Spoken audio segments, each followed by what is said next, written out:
Assalamualaikum. Assalamualaikum warahmatullahi wabarakatuh. Waalaikumsalam.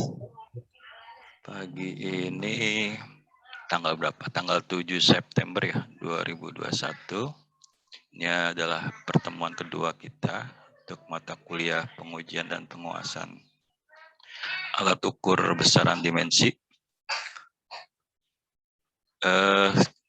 Kemarin sempat terputus ya, nggak ada yang menyampaikan ya. Ada di tengah tuh videonya tuh apa? Kalau suara saya tidak terdengar, segera disampaikan. Baik, kita masuk sekarang kepada saya ambil alat ukur meter kayu. Bagaimana pengujian meter kayu ini ya? Pengujian dan pengawasan alat ukur meter kayu. Nah, masih coba nih. Kemarin itu yang menjadi acuan kita apa? Di dalam melaksanakan pengujian dan pengawasan alat ukur meter kayu. Tapi sebelumnya saya absen dulu ya. Video on-nya belum nih, belum muncul nih. Coba di video on. Saya coba panggil satu persatu ya. Desnata Posyadi. Jackson. Kemarin dasar hukumnya kita pakai SK Dirjen nomor berapa?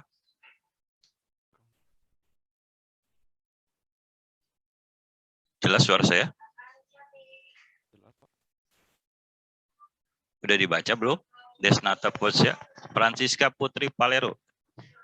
Kita kemarin dasar hukum terutama untuk peneraan alat ukur panjang. Masih ingat kemarin di SK Dirjen nomor berapa?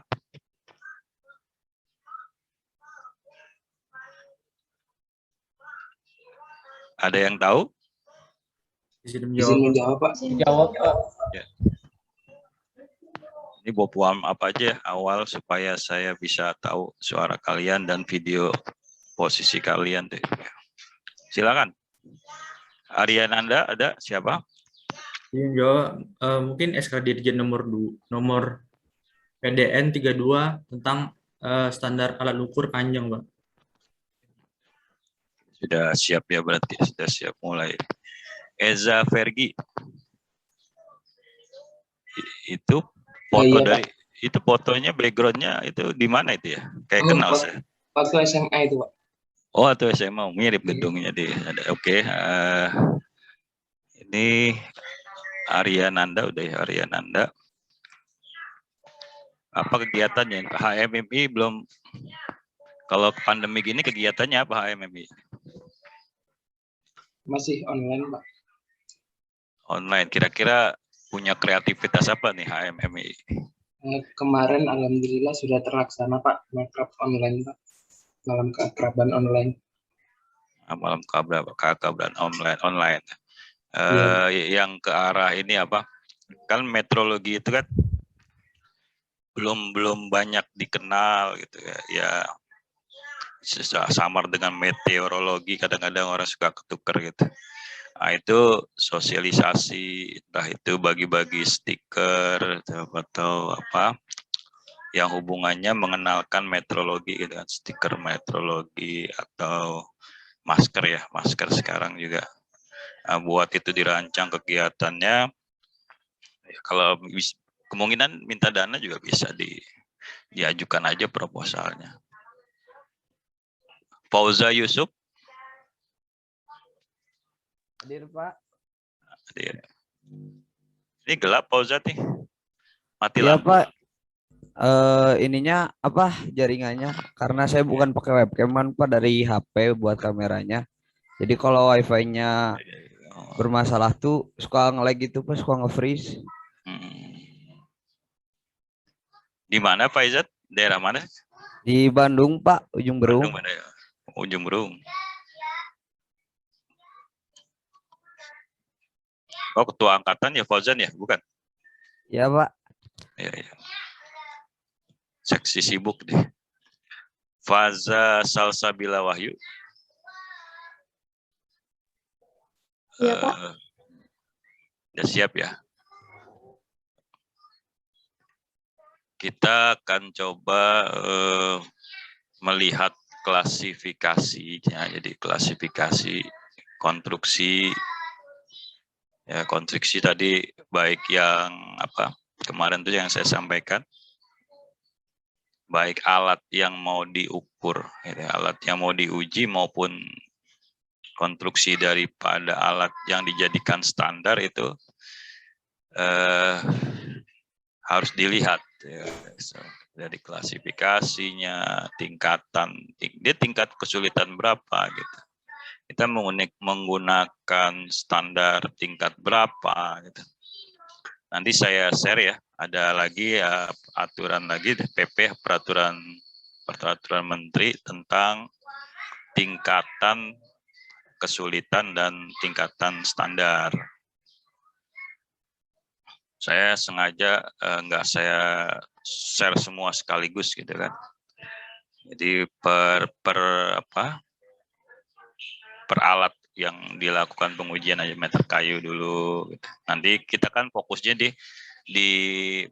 untuk mengukur 2 titik ya. Ingat ya, kita fokus di mata kuliah ini adalah untuk mengukur jarak antara 2 titik. Saya ngambil, saya bagi dalam 2 jarak, lebih kecil daripada 5 meter dan lebih besar daripada 5 meter.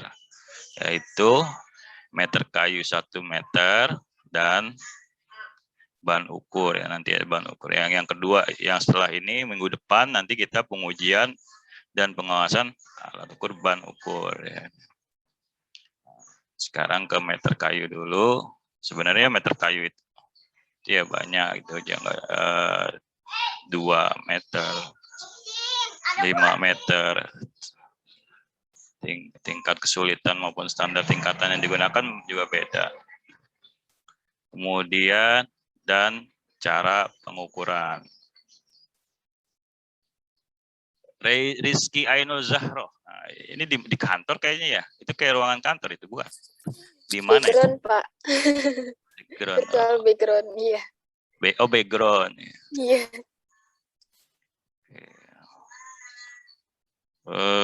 Kira-kira meter kayu tingkat kesulitan berapa nih? Ada yang tahu?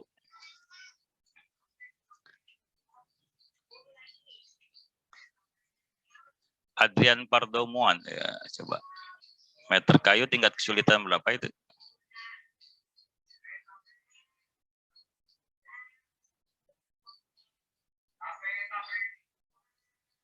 Siapa? Ahmad Nopandi? Saya ngetes anak bimbingan saya nih, aktif enggak? Coba bagaimana Pak? Semua Adrian diam aja. Adrian, meter kayu tingkat kesulitan berapa ini?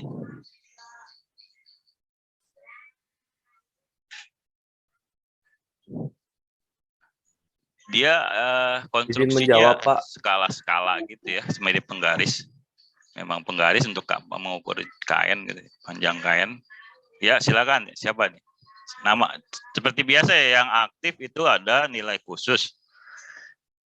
Saya sengaja tanya di awal supaya apa? Untuk permulaan aja, supaya tahu kalian ini aktif gitu. Siap belajar. Izin menjawab Pak, untuk meter kayu itu klasifikasi kelas 1 bukan Pak? Iya, kelas 1. Tapi apa? Tingkat kesulitan ya tadi, tingkat kesulitannya ya yang mudah lah, yang nanti ada beberapa kenapa dia dikatakan mudah gitu ya. Tapi kita diskusi ya, mudah. Nah, buat saya sulit. Kenapa buat saya sulit? Kenapa? Itu kan garis skala ya. Saya udah silinder juga, udah mata saya plus juga gitu. Jadi lebih sulit daripada lebih mudah tuh yang baca yang digital gitu kan. Tapi ini tadi kita kembali, ini adalah peneraan di mana ada legalitas gitu kan. Klasifikasi ini sudah dirumuskan ya kan, melalui berbagai pertemuan teknis gitu. Baik itu klasifikasi tingkat kesulitan maupun tingkat standar gitu. Itu kemudian diputuskanlah jadi suatu peraturan menteri. Alat-alat untuk penerapannya ya baiknya memang sudah tertentu gitu. Jadi ya pelajari aja sudah tentu itu konstruksi sifat umumnya. Nggak perlu lagi kita berpikir yang nggak bisa diganti dengan kecuali untuk tujuan yang lain ya, tujuan penelitian gitu kan. Ada yaitu kelemahan juga ya kelebihan juga gitu. Kelebihannya kita lebih mudah dengan konstruksi yang sudah jelas, alat yang sudah ditetapkan gitu kan. Nah, keluar dari itu ya konstruksinya beda lagi. Oke, dan nanti tentunya kalau udah konstruksinya beda, klasifikasi tentu cara pengukurannya juga itu terkait dengan bagaimana pengembangan penyimpangan dan kesalahan tadi, ya, bagaimana dari konstruksi yang ada gitu kan, cara pengukuran yang baik dan benar itu seperti apa. Devina Blestama, ini di rumah ya? Iya Pak. Iya Pak, di rumah Pak. Teman main di sana deh. Oke. Dea Valentina Silalahi. Nah. Ada yang ini ya, di bimbingan saya ada yang baru masuk, itu kenapa ya? Ada yang telat ya, KRS-nya ya. Tapi angkatan 2002, ya baru ini yang baru. Saya sudah Pak. Sudah ya? Kalau angkatan 2021 ada yang keluar Pak, jadi masuk yang baru. Ini dia nih, saya lihat nilainya ini baik semua ini, patut dicontoh ini. Semua coba, jadi dipertahankan gitu. Ya secara nggak langsung juga, jadi nama walinya juga ini terangkat juga gitu. Terima kasih ini yang menjaga nilai terus dipertahankan, jangan sampai menurun ya. Oke, Putri Edina udah tadi ya. Putri Edina di mana? Di Medan Pak. Oh ya.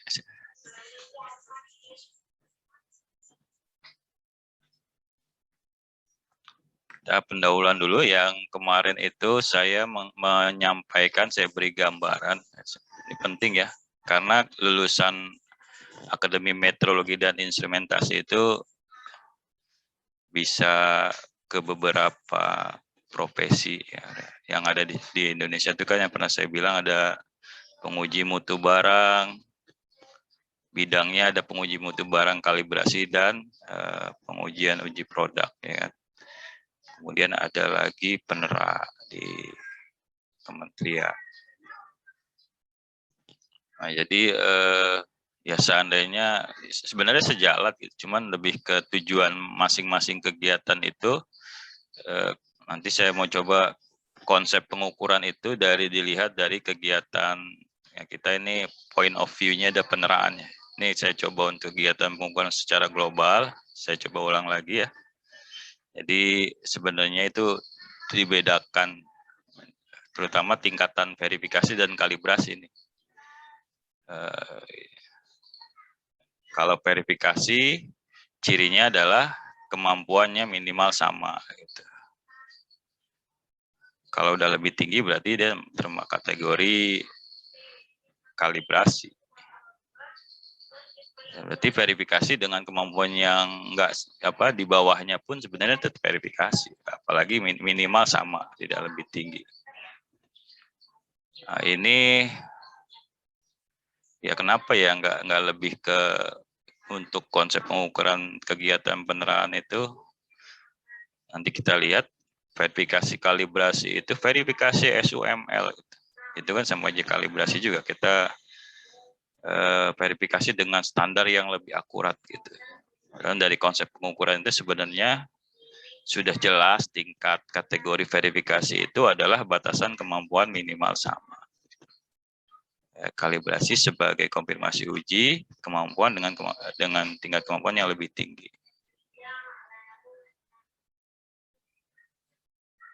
Oke, Kemudian pengujian yang ke arah lebih uji produk gitu.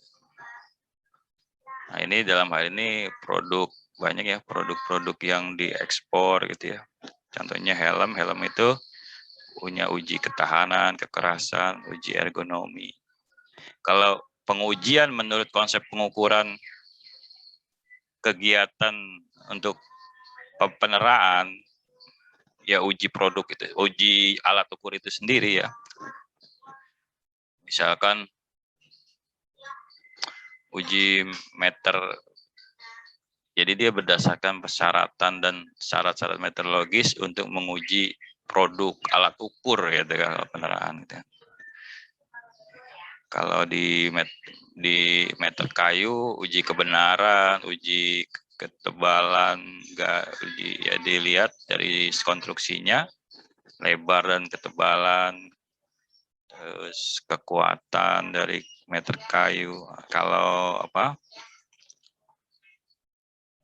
timbangan untuk besaran massa, jadi selain uji kebenaran, benar nggak ini? Ketika ditimbang masanya sekian, itu uji kebenaran. Nanti kemiringan timbangan juga, jadi dari sisi produknya itu semua sisi kebenarannya diuji, sisi kemiringan dari, kalau untuk peneraan ya, kemiringan dari timbangan, eksentrisitas. Kalau meter kayu uji kebenaran, panjangnya dibandingkan meter kayu dengan komparator sidang gitu kan. Selisihnya berapa, itu uji kebenaran. Nanti ketebalan, kelebarannya itu kesesuaiannya diuji juga. Jadi pengujian itu punya beberapa sisi yang diuji gitu kan, beberapa sisi yang uji. Kalau kalibrasi verifikasi ya nggak jauh dari akurasi, presisi, nilai kebenaran tidak jauh dari nilai kebenaran. Sebenarnya luas kalau kita mau jabarkan dengan dari berbagai aspek ya bisa. Muhammad Gavin Al-Gufron, ini ada ini gelap gini. Coba cek sound. Oh ada. Kirain tuh ada yang bisa ngilang. Jadi nyala itu orangnya nggak ada kemana gitu. Ya nggak. Kamar mandi tadi. Iya. Oke. Nah, sekarang tadi konsep pengukuran secara global, sekilas tadi saya sudah menjelaskan konsep pengukuran sebagai kegiatan peneraan. Nah, ini penting ya. Garis bawah ini, pengujian sebagai uji persyaratan teknis dan persyaratan kemetrologian. Itulah yang kita uji tadi meter kayu. Tapi ya dengan sebelumnya uji persyaratan administrasinya juga sudah sesuai gitu kan. Ya intinya adalah pengujian itu sebenarnya uji persyaratan teknis dan persyaratan kemetrologian sebagai ya jadi arahnya tetap ke produk, cuman nih produknya alat ukur dilihat dari berbagai sisi gitu kan. Uji bahan, uji lebar, kalau untuk meter kayu uji ketebalan ya kan, uji kebenaran. Cuman tidak terlalu detail kalau meter kayu, kalau semakin konstruksinya itu semakin rumit, itu banyak uji-uji. Contohnya timbangan, agak rumit dikit aja kan. Tapi timbangan yang kelasnya itu udah sisi uji kebenaran, uji kemiringan, uji eksentrisitas. Nah, itu dilihat diuji dari berbagai sisi. Nah, ini ada nanti enggak letteral seperti ini di PP-nya ada apa itu pengujian menurut kegiatan peneraan. Ini lebih ke saya buat yang lebih secara global, peneraan global. Tapi intinya adalah dia uji persyaratan teknis dan persyaratan kemetrologian untuk sebuah produk, untuk sebuah alat ukur. Di sini yang kita fokusnya adalah meter kayu sebagai besaran panjangnya. Putri Ana Dwi, udah belum tadi? Ini gelap juga. Yang udah dipanggil boleh baru videonya matikan boleh, atau nanti saya mulai menyampaikan lagi. Umi Nur Latifah ada? Iya Pak. Ada ya, oke. Gelap soalnya ya.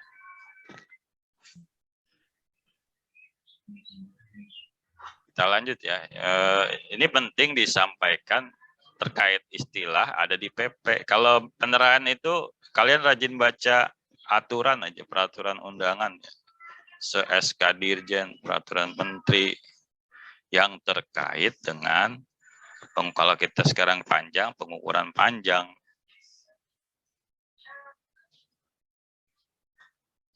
Verifikasi. Kalau di PP itu langsung ke kalibrasi sudah. Kalibrasi sebagai konfirmasi uji kemampuan dan kerjaan yang lebih tinggi, lebih baik, kemampuannya punya akurasi yang lebih baik, kalibrasi. Nah, cuman kan ada juga verifikasi SUML. Jadi verifikasi sebagai konfirmasi uji kemampuan dengan minimal sama dan atau juga kalau di kegiatan benar sebagai dengan kemampuan alat yang lebih akurat. Ya, itu sama dengan kalibrasi. Verifikasi SUML. Jadi kalibrasi meter kayu dikalibrasi dengan komparator sidang 1 meter. Komparatornya dikalibrasi lagi, diverifikasi sebagai verifikasi SUML. Ya, itu dari verifikasi dengan kemampuan alat yang lebih akurat, itu kalibrasi. Jadi komparator sidang dikalibrasi lagi. Ya, istilah yang ada di PP itu pengujian dan kalibrasi khusus untuk kegiatan penerahan.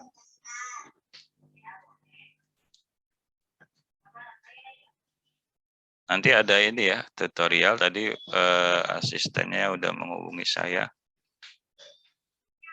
Kita nanti fokus pada pemuaian panjang. Kenapa pemuaian panjang itu kan?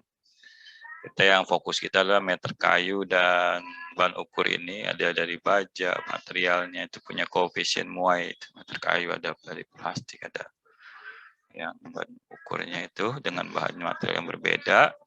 Nanti akan diberikan beberapa contoh soal.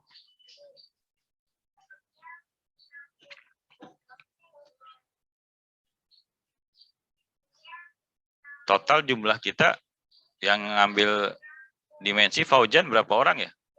Apa ini? Zahra Aulia, tahu nggak?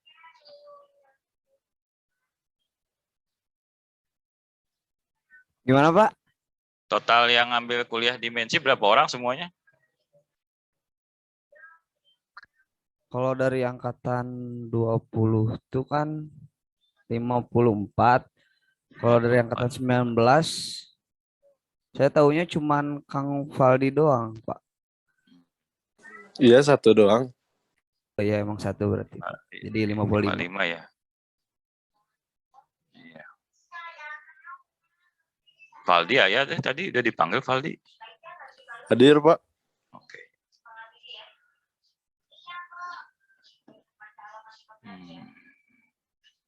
Kita lanjut ya. Tadi ini lebih jadi sebagai pendahuluan. Kita lihat konsep pengukuran dari berbagai kegiatan yang ada.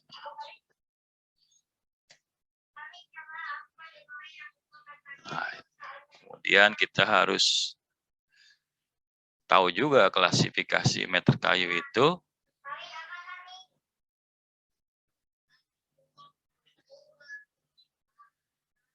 dia tingkat kesulitan 1, tingkat ketelitian 3.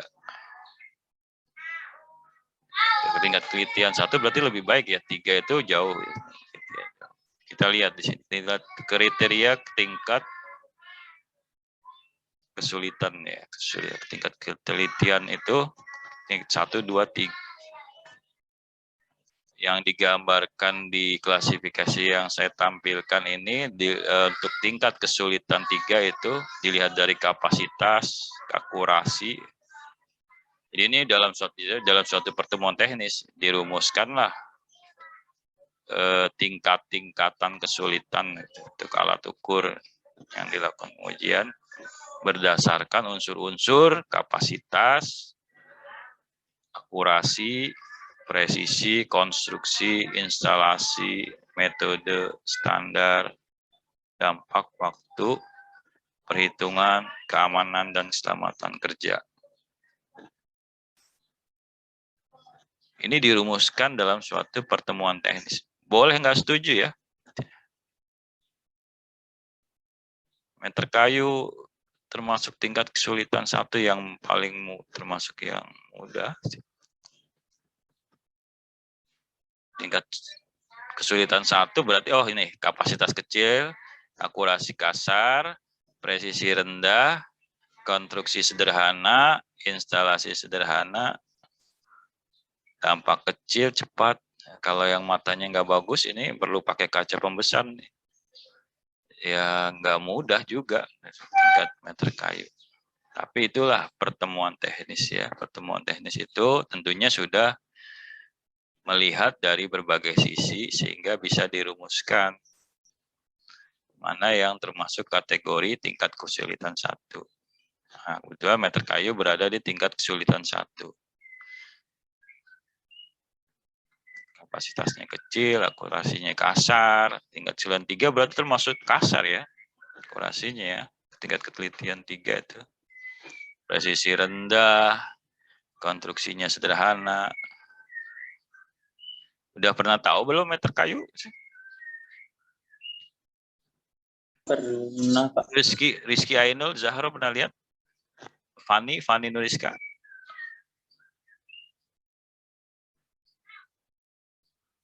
Belum pernah, Pak. Belum pernah, nanti ada gambarnya. Belum pernah, Pak. Ya mirip penggaris ya, penggaris ada skala-skala. Oke, ini tingkat kesulitan dengan unsur-unsur yang mempengaruhi.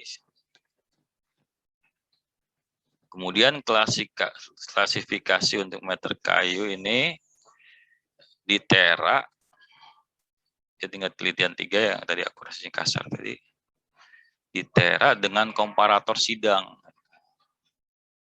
Komparator sidang yang 1 meter itu sebagai klasifikasi tingkat 3.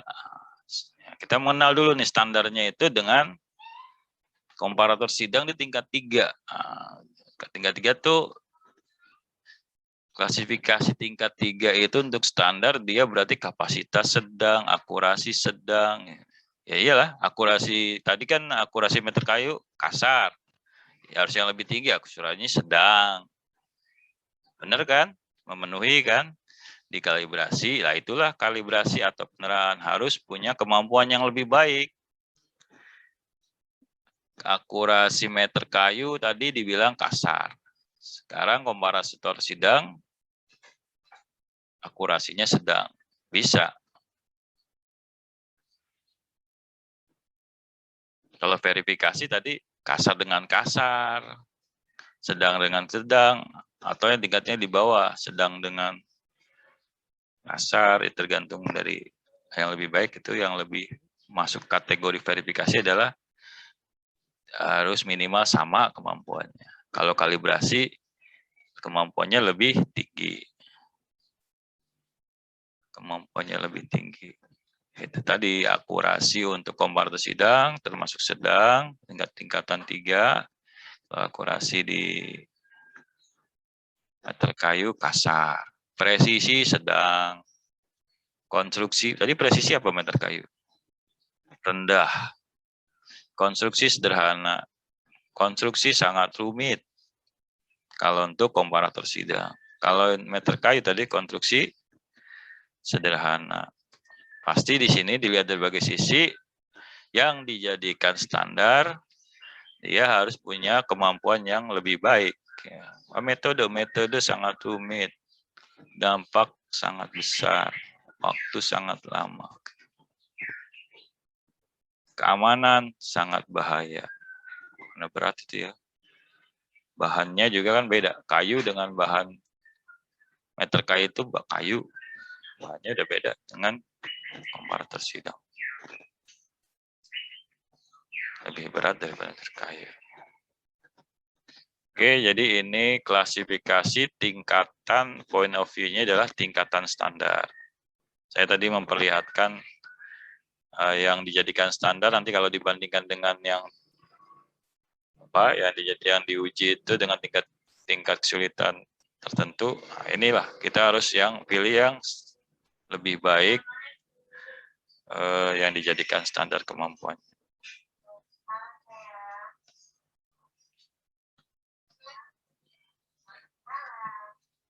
Dina Habibatina. Iya, Pak. Coba sudah pernah lihat meter kayu? Kalau meter kayu yang di sekolah-sekolah dulu kan ada yang papan tulis. Papan tulis.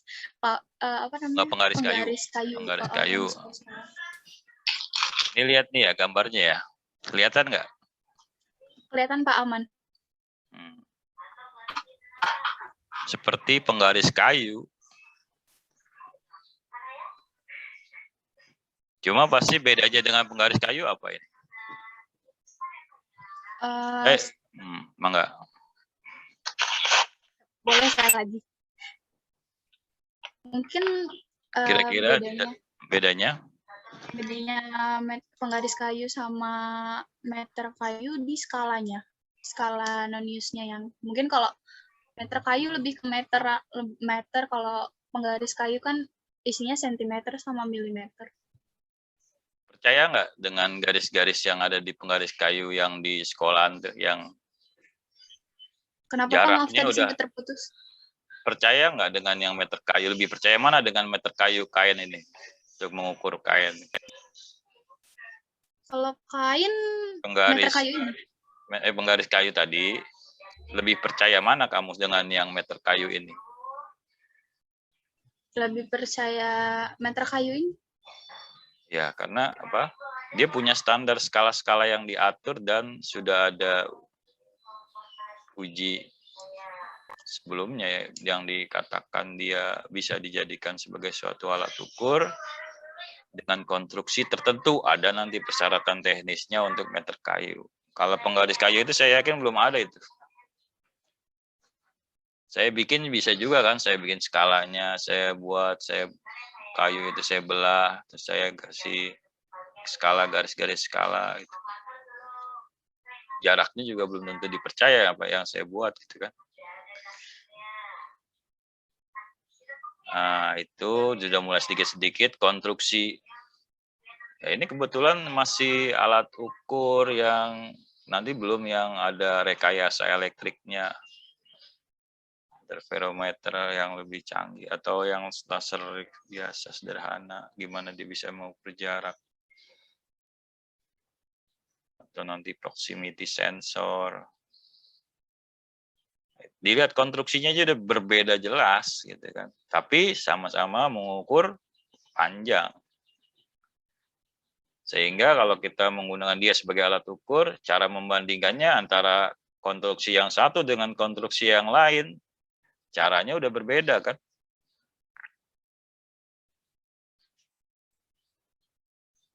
Ini kebaca nggak coba? Ini Ivan Setiawan coba. Bagian-bagiannya ada apa aja tuh di meter kayu? Nama bagiannya Pak. Nah, coba baca tuh. Tinggal baca aja. Bilah, sampak atau sepatu, dan pen atau paku kelingan. Ukuran 2 dan 5 meter per 1 meter.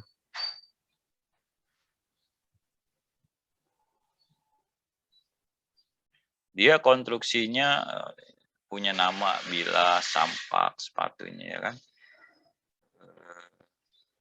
Pen, paku, keling. Untuk yang 2, kan ada meter kayu yang 2 meter dan 5 meter, itu dari besi. Untuk yang 1 meter dari Kuningan. Kita kan yang 1 meternya dari Kuningan. Ini pengaruh buat pertimbangan pengembangan kesalahan. Jadi dan penyimpangan dalam proses pengukuran.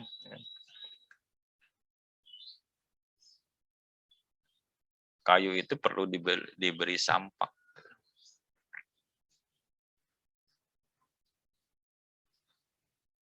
Nah, ini ada 2 nih ya.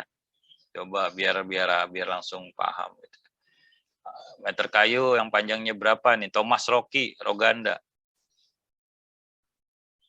Yang digambar itu ada yang Iya, Pak. ukurannya meter kayu 1 meter dan berapa tuh? 3 meter, Pak. Itu tulisannya bukan 3 meter ya? Setengah meter itu ya? Setengah. Kurang jelas, Ya, Pak, soalnya. ya. Makanya saya tanyain coba. Sambil saya merecek kembali apa yang dibuat. Dadakan saya buat.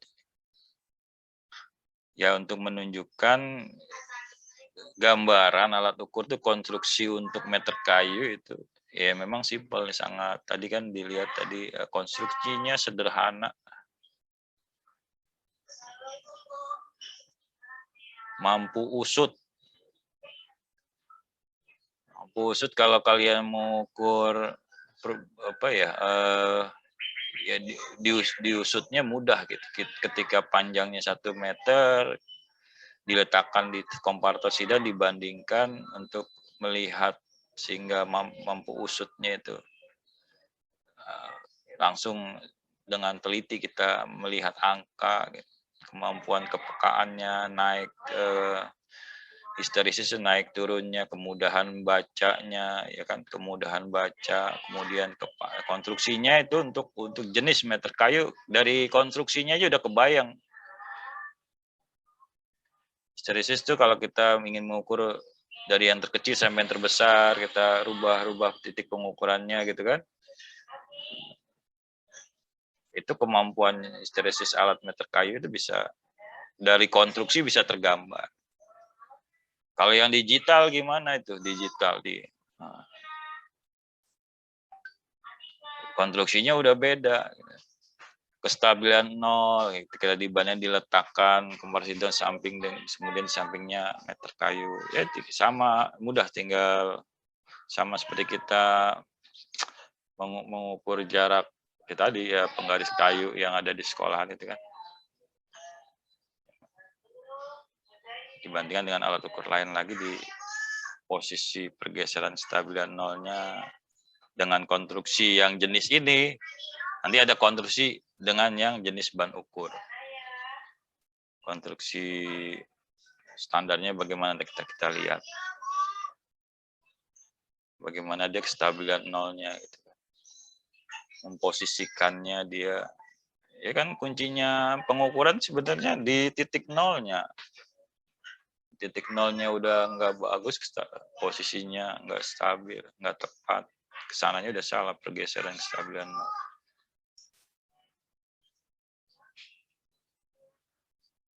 Oke, itu sekilas dari konstruksi. Sebenarnya harusnya bisa tergambar gitu kan. Nah ini coba nih, ada yang bisa, bentar, kopi saya tumpah lagi. Saya sambil ngopi di sini, punten ya, bentar. Nah ini coba, kita kan nanti selain pengujian dan pengawasan alat ukur yang kita fokus, ada yang tahu yang kita fokus adalah meter kayu dan ban ukur nih. Konstruksi ban ukur, kelihatan ya? Ini ada lihat pointer saya ya, ini ada komparator 20 meter. Bisa dibayangkan nih 20 meter seberapa panjang nih. Konstruksinya bisa dibayangkan.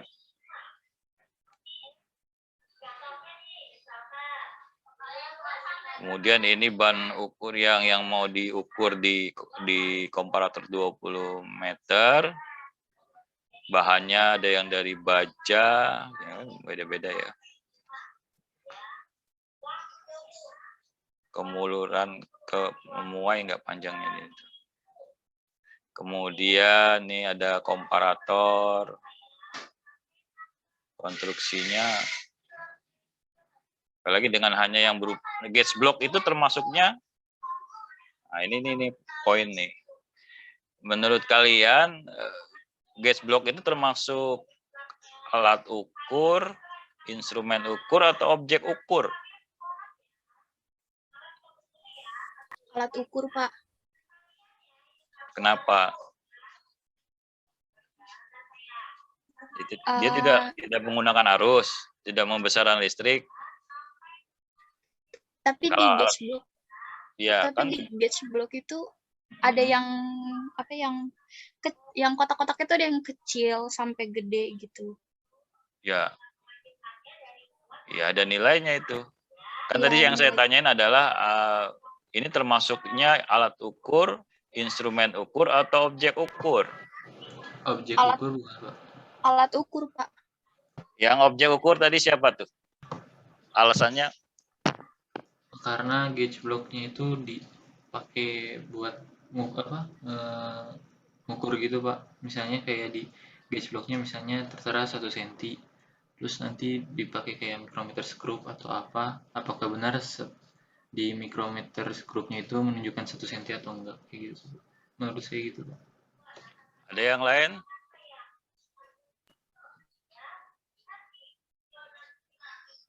Alat Guest block. ukur sih, Pak. Siapa nih? Ahmad Novandi ya? Iya, Pak. Cirinya alat ukur dengan instrumen ukur kemarin apa bedanya? Kalau alat ukur itu alat yang digunakan, Pak. Kalau objeknya itu yang diukur itu kan, Pak. Jadi Nanti dulu, saya belum ke objek ukur. Tadi kemarin kan pernah saya jelaskan. Ini Novandi ikut sistem sensor juga nggak? apa, Ikut Pak? ya? Gimana, Pak? Ikut Ikut, kuliah Pak, ikut. sistem sensor kan? Saya Ikut, pernah Pak. menjelaskan bedanya alat ukur dengan instrumen ukur. Waduh. Ada yang bisa nambahin bedanya alat ukur Izin dengan jawab, Pak. Ya, silakan. Izin jawab, Pak. Ya. Nah, ini Rama nih. Kalau yang kemarin yang Rama ingat itu kalau nggak salah ya, Pak.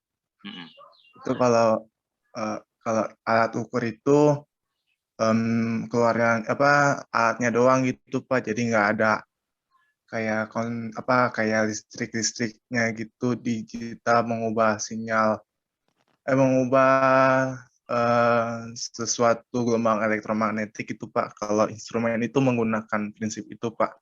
Cirinya ada besaran listrik ya instrumen ukur ya? Iya, kalau alat ukur kan lebih luas ya, Pak. Kalau instrumen itu lebih ke alat-alat elektronnya gitu, Pak. Jadi ya pengubah ini jadi mengubah suatu keadaan dari luar itu diubah menjadi suatu sinyal, kemudian suatu sinyalnya itu diubah lagi menjadi output itu, Pak, mungkin instrumen kurang lebih. Oke. Kata kuncinya tadi ya, ada besaran listrik. Tapi nanti saya kasih contoh alat ukur yang menggunakan besaran listrik, tapi dia belum bisa dikategorikan sebagai instrumen ukur. Nanti dulu. Itu yang sama dengan Rama, coba dan kasih alasannya. Atau beda silakan. Kalau ada yang beda dengan pendapat Rama.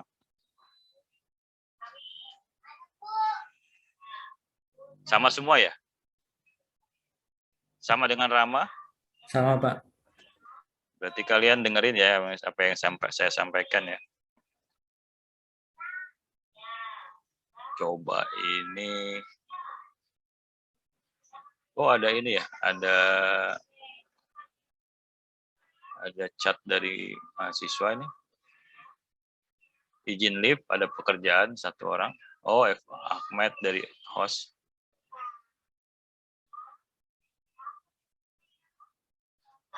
Sekarang objek ukur nih. Kalau gauge block termasuk objek ukur, alat ukur apa? Kan dia nggak ada listriknya. Nggak ada pengaruh listrik. Konstruksinya ya begitu aja dia. Dimensi kotak, segi. Tapi punya nilai. Kalau digabung ada efek ringing, nah itu dia kategorinya termasuk objek ukur, alat ukur atau instrumen ukur. Ada yang mau jawab? Alat ukur. Siapa nama? Tadi yang bilang alat ukur siapa tadi? Saya, Pak. Saya, Pak. Namanya siapa? Dina.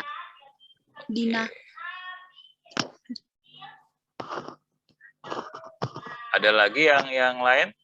Izin jawab, Pak. Saya, Pak. Ya, silakan. Siapa? Rama ya? Rama lagi. Ya, Rama nggak apa-apa. Siapa lagi? Mungkin benda ukur, Pak. Benda ukur sama objek ukur sama nggak? Benda ukur apa, Prik? pengertiannya. Kalau benda ukur itu benda yang ini Pak. Kan kalau Rama teh ingetnya yang kemarin itu ya kalau nggak salah benda ukur pasalnya itu benda yang diukur Pak. Jadi kan kalau apa Punya nilai nggak? punya kalau coba itu punya nilai apa tapi nilainya tetap gitu Pak, nggak bisa diubah-ubah kan. Kalau alat ukur teh bisa diubah-ubah gitu. Atau ya gitu Pak, mungkin benda ukur Pak, jadi benda yang diukur. Soalnya kan kalau kalibrasi yang diukurnya itu Pak, kalau nggak salah. Punten ya Pak kalau salah. Kemarin minta apa? Kemarin di WA Rama minta standar acuan kalibrasi apa? Termometer ya? Iya Pak. Iseng-iseng. Nggak apa-apa, bagus. Jadi saya sebenarnya dari kemarin tuh memancing mahasiswa untuk pengen tahu lebih banyak gitu kan. Jadi dari sumber yang berbeda, bahasa berbeda, kalian bisa merumuskan suatu konsep yang nggak bertentangan harusnya. Kayak tadi misalkan meter ukur dibilang instrumen ukur. Agak bertentangan. Instrumen ukur jelas yang menggunakan besaran listrik. Gauge block udah pasti bukan. Nah, kemudian kata kuncinya selain yang disebut instrumen ukur, selain dia menggunakan, ini perhatikan ya, selain dia menggunakan besaran ukur, cirinya besaran arus listrik, besaran elektronik, dia kuncinya nih dengar nih penting. Di bagian transdusernya ada rekayasa sinyal elektrik. Nah, ini penting nih, rekayasa sinyal elektrik. Ada transmit, baik itu penguatan filter sehingga dia menghasilkan nilai pengukuran. Mau dia awalnya besaran pieces mekanik, kalau dia ada fungsi transmitnya, ada rangkaian penguatnya, ada rangkaian filternya dengan menggunakan prinsip elektrik, nah itu dia instrumen ukur. Jelas Rama, dengar Rama ya? Jadi apa tadi, selain besaran listrik apa tadi cirinya? Ada ininya Pak, cirinya ada perubahan dari sinyal gitu Pak, dari kan kalau sensor suhu gitu, ntar ada suhunya ntar dicek gitu, kemudian nanti dia masuk, kemudian sinyal apa? Saya tuh berharapnya, saya cuma mancing besaran elektrik karena saya sudah pancing Rama untuk baca preferensi lain, harusnya jawab sampai ke situ ya. Selain dari besaran elektrik, kemudian dia kuncinya adalah dia ada rekayasa sinyal untuk menghasilkan suatu manipulasi sinyal yang bisa dibaca untuk dilanjutkan ke proses selanjutnya, entah ke display ya kan, entah ke controller. Jadi kuncinya kemarin yang ikut sistem sensor, dia punya transducer. Sensor itu bagian dari transducer.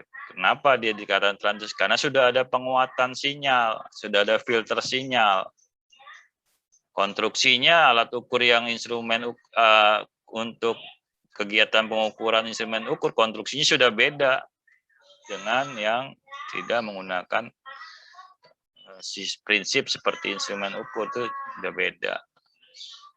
Sekarang pertanyaan ini, Rama nih, kan sering baca di referensi lain, nih bagus nih. Masih ada, Rama? Alhamdulillah Pak, masih ada Pak, ini lagi bertarung dengan baterai. Pernah lihat multimeter analog? Pernah Pak. Ada digital juga kan multimeter kan? Multimeter analog dan multimeter digital. Iya Pak. Nah, multimeter analog itu termasuk alat ukur, instrumen ukur? Alat ukur Pak. Nah, bagus. Dia nggak ada pengkondisian sinyal, penguatan. Dia langsung dia menghasilkan suatu. Dalam kumparan itu, walaupun dia menggunakan besaran listrik, tapi fungsi penguatan sinyalnya, filternya bukan satu hal yang pokok. Berbeda dengan yang prinsip digital tadi. Oh, nggak salah nggak ada triggernya Pak. Kalau nggak salah nama komponennya trigger. Ya Pak, apa bukan? Nggak ada apa? Nama komponen. Ada triggernya kalau misalnya multimeter analog teh nggak ada triggernya gitu. Tapi yang Ya, intinya. Ya, nama komponennya, nama komponen elektronik elektronikanya gitu kalau nggak salah. Kalau yang cuman itu dikasih arus saja di dalam satu kumparan untuk menggerakkan jarum, langsung bergerak menunjukkan angka. Artinya apa? Secara langsung tanpa ada perekayasaan signal tertentu untuk ditampilkan. Jadi itu hati-hati juga. Yang sudah jelas tadi alat ukur dan instrumen ukur. Konstruksinya sudah jelas berbeda, kuncinya di besaran ukur, besaran arus listriknya ada, dan tadi fungsi transdusernya. Sekarang ke objek ukur. Udah pasti yang namanya objek, dia suatu objek ukur. Gitu. Objek yang kira-kira bisa memuai nggak dia? Bisa kan? Dia berubahnya cuma karena ada faktor dari luar. Objek itu ukur itu bisa bokeh lah dikatakan benda ukur ya. Tapi yang lebih familiar itu adalah objek ukur. Kalau CRM lebih ke bahan ukur ya. Sama lah bahan ukur, objek ukur. CRM itu tahu kan yang saya bilang pelarutan over pH. Dia punya nilai. Larutannya aja dia punya nilai tertentu. Gas block materialnya stainless steel misalkan, dia punya nilai tertentu. Itu sebagai objek tanpa bantuan pengondisian tanpa bantuan sinyal elektrik atau apa. Dia ya itu ciri konstruksi objek ukur ya seperti itu. Objek ukur benda ukur boleh, CRM bahan ukur. Kan kemarin kan standar adalah koma, bahan ukur koma, objek ukur koma yang dijadikan standar. Instrumen ukur juga bisa jadi standar, alat ukur juga bisa jadi standar, harus kemampuannya lebih baik. Objek ukur gas block juga ada grade-grade ya kan, yang dijadikan standar kelas C, dia punya kelas-kelas C juga. Larutan buffer juga punya kelas-kelas juga. Nah, kenapa perlu tahu konstruksi ini? Dari 3 contoh konstruksi yang berbeda-beda itu, sebenarnya di pengukuran untuk analis penting untuk apalagi yang melakukan penelitian untuk dianalisa itu sangat penting. Kalau kita kan beneran cuma menganalisa BKD yang sudah ditentukan aja kan, keluar nggak nih dari BKD meter kayu 1 mm untuk tera ulang 2 mm. Nah, kalau di penelitian itu BKD timbangan, coba saya pengen lihat pengaruh di ketinggian tempat laboratoriumnya, saya boleh kemiringannya, saya mau analisa. Nah, dari konstruksi ini kita bisa ya kegiatan lain kan, kita nggak hanya penerahan ya. Kalian lulusan meteorologi nanti nggak hanya mengetahui bagaimana penerahan, ya, kalibrasi secara umum, konsep pengukuran secara umum. Saya nggak terima itu ya di aturan SK sekian, besarnya plus minus sekian untuk alat ukur sekian. Alasannya kenapa? Ini ada faktor lain yang mempengaruhi sehingga minimal sekian. Nah, itu bisa kalau kalibrasi lebih luas lagi. Dievaluasi level sumber-sumber ketidakpastian itu. Nah, apa jadi cirinya? Konstruksinya harus paham. Sehingga untuk memudahkan, saya lebih mengkategorikan 3 tadi. Ingat ya, 3 ya, objek ukur, instrumen ukur, alat ukur. 3 itu, ya terserah bahasanya. Kalau objek ukur ada yang benda ukur, ada yang menggunakan bahan ukur tertentu yang punya nilai, ada yang menggunakan CRM tertentu, larutan pH yang punya nilai. Itu kategori konstruksinya udah tanpa pengondisian sinyal, dia udah punya nilai. Jadi objek ukur lah di situlah, objek ukur. Sudah punya nilai. Kenapa pengaruh di pengukuran dengan perbedaan konstruksi? Ada yang bisa menyampaikan nggak satu contoh? Ya, makasih. Ada paket. Saya dikasih paket.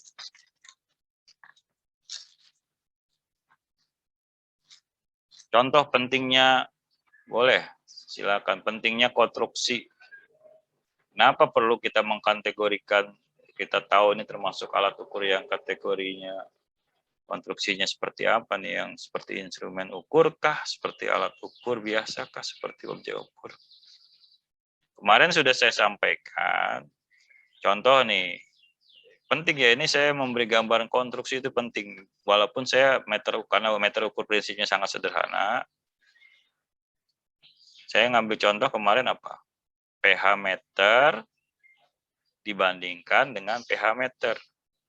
Instrumen ukur dibandingkan dengan instrumen ukur.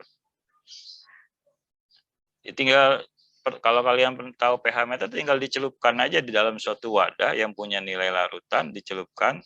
Kita fokusnya bukan di nilai larutannya. Perbandingan pH meter itu tadi dua alat instrumen ukur kita bandingkan. Suhu di dalam larutan berubah, ya alat ukur instrumen ukur tersebut menyesuaikan dengan perubahan suhu nilainya kan. Dua-duanya. Tapi kalau saya bandingkannya fokusnya nggak di dua alat ini, instrumen ukur dengan saya ganti, cukup saya nggak perlu pakai pH meter lagi membandingkannya. Saya mau membandingkan pH meter dengan objek ukur yang punya nilai, CRM itu tadi. Suhu berubah, kalian membaca suhu yang di sertifikat pada suhu 20 derajat, dia nilainya 7, ketika diukur di situ udah, kalau nggak dijaga suhunya, dia mudah cepat berubah itu. Berubah jadi 21, 22 derajat Celcius, nilai pH-nya udah berubah. Nah, itulah pentingnya konstruksi, mengenal konstruksi apa yang dijadikan standar dan apa yang mau dibandingkan.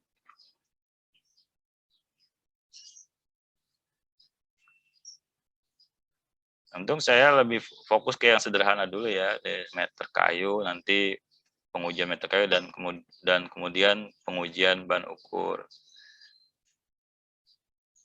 Belum nanti kalibrasi jangka sorong.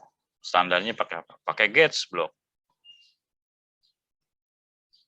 Konstruksinya jangka sorong ada. Dia punya skala utama, skala nonius, ada skala berimpit. Nah, itu. Di contoh ini jelas. Tapi dia nggak beda jauh dengan apa persyaratan tanda skalanya, jarak antara skala satu dengan skala yang lain, prinsip-prinsipnya harus tadi mudah dibaca. Konstruksinya dibandingkan dengan jangka sorong dengan mikrometer skrup. Harus tahu posisi skala utama di mana, skala nonius di mana. Hasil ukur yang ditunjukkan pada mikrometer skrup, skala utama menunjukkan 4,5. Kemudian skala noniusnya 0,47, sehingga hasil ukurnya 4,97. Nah, itu semua punya konstruksi untuk memberikan suatu nilai 4,97 cm. Ya masih konstruksinya masih nggak ada, cuman transmisi mekanik aja dia, bukan nggak ada penguatan sinyal listrik, nggak ada. Kecuali nanti Anda membuat mengukur jarak dengan sensor ultrasonik, itu ada penguatan sinyal, ada pengkondisian sinyal. Dibandingkan dengan apa? Konstruksinya apa nih ya, misalkan. Termasuk instrumen ukur kah, termasuk alat ukur, termasuk objek ukur. Apalagi kalau kalian sudah nanti, nah ini point of view-nya bukan penerahannya. PMB, profesi PMB kalibrasi. Evaluasi ketidakpastiannya yang menyebabkan dia punya penyebab dia pengukuran itu keluar dari apa aja sumber-sumber yang menyebabkan. Apakah dari pembaca kalau analog itu kan daya bacanya skalanya analog dengan digital gitu kan. Ada kesalahan paralak sebagai sumber ketidakpastian bisa terjadi. Sebagai sumber ketidakpastian. Kita ngebaca yang analog dengan digital, nanti ada timbul kesalahan paralak. Contoh sederhana aja, kalau udah konstruksinya udah kita tahu, pasti analisa yang lainnya juga akan berpengaruh. Apalagi analisa, evaluasi ketidakpastiannya. Sumber-sumbernya akan, ini menjadi penting sumbernya. Apalagi kemarin ada ya yang bimbingan KPL saya tuh minta judulnya, dia KPL di UML Palembang apa ya. Dia, saya pengen ini Pak, melihat pengaruh tekanan udara. Karena timbangannya kelasnya tinggi juga. Itu udah bukan beneran, timbangannya udah kelas tinggi, dia ada di lab standar, satu lab standar yang dijaga kondisinya. Gimana kalau dia ada di lantai bawah? Nah, itu nanti konstruksi timbangan itu sendiri bisa dianalisa sebagai sumber ketidakpastian yang baru yang sangat signifikan berpengaruh. Itulah konstruksi ya. Nah, jadi itu konstruksi penting. Bandingkan berdasarkan konsep umum dengan ini kita sudah melihat gimana meter ukur tadi sekilas bentuknya seperti itu dibandingkan dengan alat lain, bahkan dengan alat standar konstruksinya. Jadi hang ya. Nah, kembali lagi kita ke tadi setelah kita klasifikasinya ya, pengujian meter ukur, tahu dia termasuk tingkat kesulitan berapa, mau dibandingkan dengan apa. Kalian sudah memahami klasifikasinya. Kemudian kalian masuk ke konstruksinya sudah paham. Meter kayu itu berupa skala-skala. Jarak terdekat antara skala, ketelitiannya berapa, itu penting. Ketelitian juga faktor. Apalagi dia skala ini kesalahan paralaksnya juga tinggi nih. Bagi orang ini tingkat kesulitannya kesulitannya rendah, mudah. Bagi orang tertentu, mata saya ini udah minus nih, udah silinder agak sulit, masih pakai kaca pembesar. Nah, itu ini bahasa ini aja. Sebenarnya itu udah melalui pertemuan teknis ya, memang dari segi dikaji, dari metode pengukurannya, dari konstruksinya rumit apa enggak, sederhana, akurasinya udah nah itu masuk kategori tingkat kesulitan 3 untuk meter kayu. Dengan konstruksi seperti itu, kemudian kita lihat persyaratan teknis. Ini kenapa langsung 8 ya? Meter kayu harus memenuhi syarat pembuatan yang baik, berkesan baik dan kelihatan baru, sehingga memudahkan kita di dalam pengukuran. Salah satu bentuk model dari meter kayu seperti pada gambar tadi ya, gambarnya tadi sudah. Meter kayu 1, 2, dan 5 meter dilengkapi dengan sampak-sampak. Syarat tadi harus ada sampak-sampaknya, karena dia kan mudah memuai ya, dengan kasih sampak-sampaknya itu akan lebih menjaga pemuaian yang tidak berarti. Jadi ya, kemudian diminyaki, diberi warna, dipelitur. Nah, ini spek teknis juga ya yang harus diperhatikan.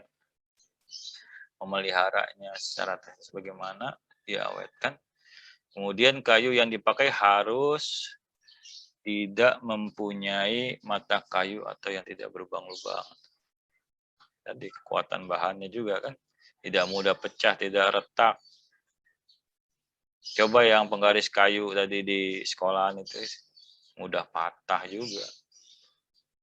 Bagian-bagian yang mudah dan cukup kering. Sepatu-sepatu itu sampak dipasang menurut arah panjang ukuran dan harus terpasang dengan kuat. Harus terpasang dengan kuat. Sampak harus tepat, pas, menyelubungi kayunya dan tidak boleh diisi dengan sesuatu ganjal. Ini ada persyaratan untuk sampak. Kemudian paku keling untuk pemasangan sampak harus rata dan tegak lurus pada arah memanjang. Ada aturannya.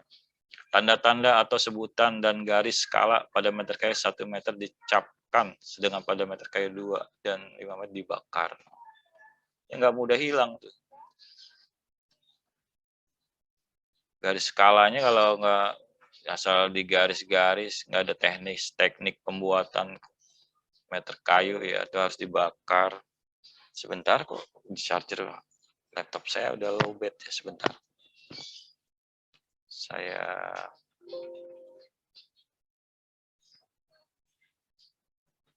close bentar.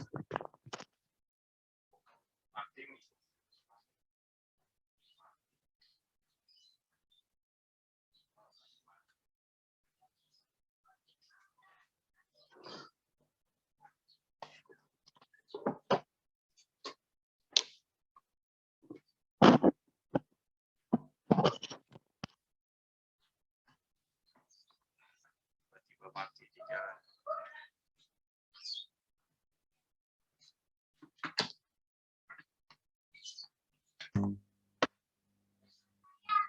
Belum, chargernya mati.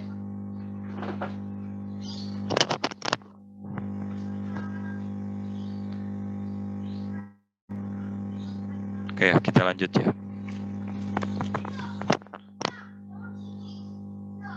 Tadi sampai di mana kita?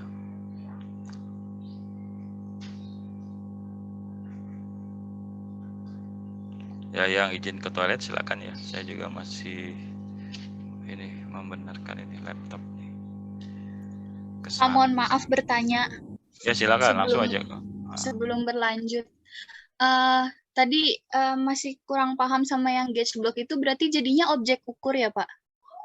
Ya, kategorinya objek ukur. Kenapa emang? Ada protes, boleh protes. Kenapa? Saya maunya itu alat ukur Pak. Saya maunya instrumen, yang pasti bukan instrumen ukur ya. Jadi saya memberi kategori sebagai objek ukur itu untuk memudahkan di dalam nanti konsep analisanya. Kalau instrumen konstruksi instrumen ukur, kalau objek ukur kan jelas dia udah suatu bahan udah punya nilai gitu kan. Kalau alat ukur hanya tidak memerlukan besaran listrik, tapi dia ada proses transmisi. Kalau objek ukur nggak ada proses transmisi loh. Transmisi minimal transmisi kayak kemarin saya beri contoh tugas termometer gelas ya. Jelas ya, termometer gelas itu kan bukan objek ukur itu lebih ke alat ukur. Dia punya transmisi dengan menggunakan prinsip perpindahan kalor. Ini tadi yang nanya siapa? Dina Pak. Ngerjain juga nggak? Ngerjain di termometer gelas nggak? Ngerjain Pak. Sistem sensor kan ikut kan? Iya. Nah itu prinsip perpindahan kalor dia ada transmisi. Jadi skala yang air aksen naik itu karena ada perpindahan kalor ya prinsip jadi dia ada transmisi yang menyebabkan bergeraknya air aksen itu ke skala dari skala yang paling rendah ke sampai skala yang paling tinggi. Kalau objek ukur ya udah ada nilai gitu, nggak ada perlakuan transmisinya, dia udah benar nggak? Setuju nggak? Gauge block itu untuk ketebalan sekian, ada itu 1 mili, ini pakai ya ini tipis. Konstruksinya itu tanpa ada transmisi perlakuan tertentu yang dia sudah nilai. CRF tahu kan, larutan buffer udah punya nilai pH sekian gitu kan. Ada nggak dia perlu di apa ibaratnya terus? Kalau kalian pernah lihat ini nggak apa transmisi mekanik sensor untuk mematikan motor cuman disenggol sedikit, nah, itu masih ada transmisi mekanik sensornya tuh. Kayak level itu kan ada ketinggian air, ketika dia airnya meluap dia mendorong sehingga mematikan pompa. Cuman bedanya dia nggak ada indikator. Kalau alat ukur instrumen ukur pasti ada display tampilannya gitu.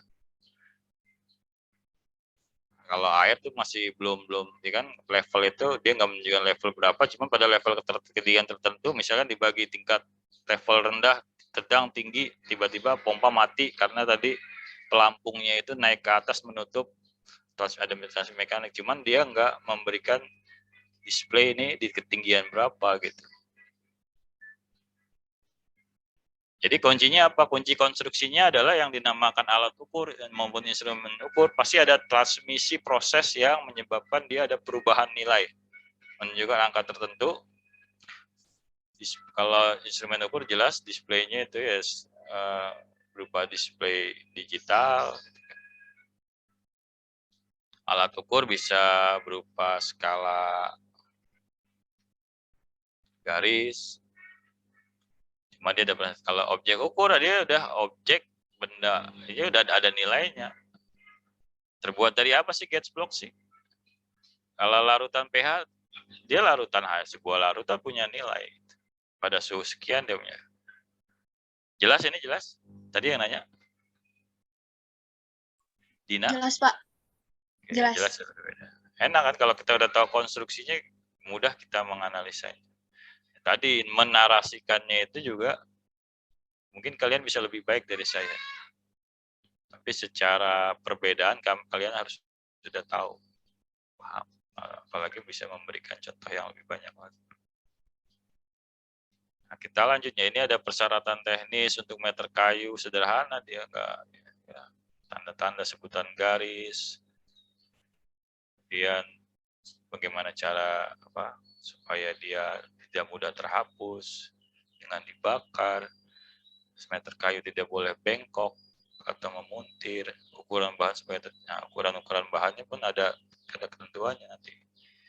Pembagian garis skala pada meter kayu 5 dan 2 meter dilakukan sampai setengah desimeter atau sentimeter. Desimeter pertama harus dibagi lagi sampai sentimeter. Pembagian garis-garis skalanya itu harus. Pada meter kayu 1 meter, pembagian garis skala dilakukan sampai 1 cm. Ya ini ya masih konstruksi sederhana sebenarnya sih. Ada persyaratan teknis untuk jarak tadi antar skala yang ditentukan. Di dalam skala lagi ditentukan berapa desimeter, setengah desimeter. Garis kayu biasa dengan meter kayu udah beda. Nah, ini aturannya. Sebenarnya sih mudah ya, kita nggak perlu ngukur nih tebalnya bilah, lebarnya bilah. Sebenarnya mudah sih. Kan sebenarnya dia ada sebenarnya udah diizin tipe, ada pengujian sebelumnya. Bahkan dari merek aja, wah ini merek dia udah jelas, ini mah nggak abal-abal dari merek.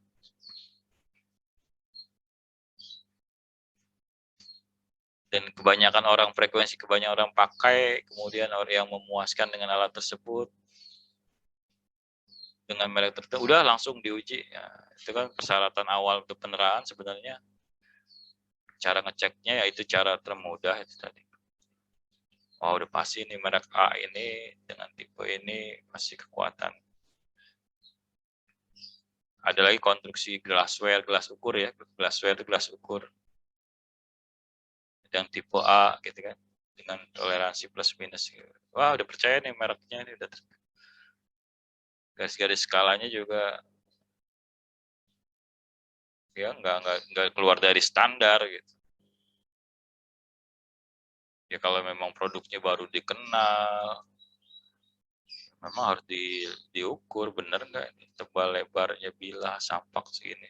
Ada satu untuk meter kayu 1 meter, dia punya ketentuan sebagai persyaratan teknis, dia memang sebagai alat meter ukur yang standar gitu. Ya maksudnya yang standar itu maksudnya yang memenuhi persyaratan yang diinginkan gitu kan. Oke. Kemudian ada dua ya. Pak. Ya silakan. Yang terkait slide sebelumnya tadi Pak. Ini? Itu kan 14 sampai 16 1 meter, kemudian meternya 18 sampai 20. Nah, jika ditemukan ukurannya 17 gimana gitu Pak? Masuk kategori mana gitu Pak? Ya di luar persyaratan teknis yang diharapkan dari aturan ini kan. Ini kan udah ada kesepakatan pertemuan teknis para penerak. Atau 17 berarti ya dari sebelum diuji nih kita udah lihat tebalnya asal bikin, lebarnya asal bikin, hurufnya juga pakai angka yang Comic Sans gitu kan, nggak standar gitu kan. Nah itu biasanya udah orang juga udah langsung nggak diuji, udah dari secara persyaratan teknis itu udah nggak dipenuhi. Makanya tadi ya perlu diukur benar nggak dia berada di antara 14 sampai 16 gitu kan. Tapi kalau yang sudah mereknya tertentu dia jadi percaya biasanya. Ya, dari kualitas sudah kelihatan sih, dari fisik, dari pengamatan fisik sebenarnya sudah sekilas tuh udah kelihatan. Jelas ini ya tadi yang nanya ya? Iya Pak, makasih ya Pak. Oke. Nah, untuk meter kayu ada yang tipe meter kayu yang pegangan. Konstruksinya ada pegangannya gitu. Jadi meter kayu juga, cuman dia ada pegangan. Dengan batas ada tunas, permulaan ukurnya setelah tunas, ya kan, bisa dilihat.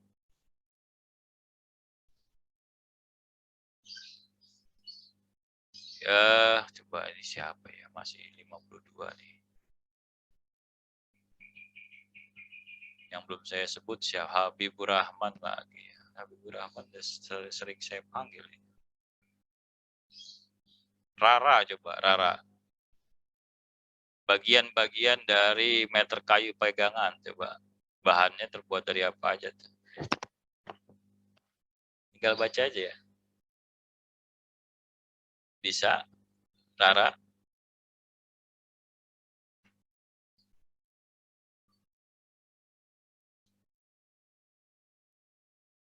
Tasya Hidayah Tridevi, coba bagian-bagian meter kayu pegangan.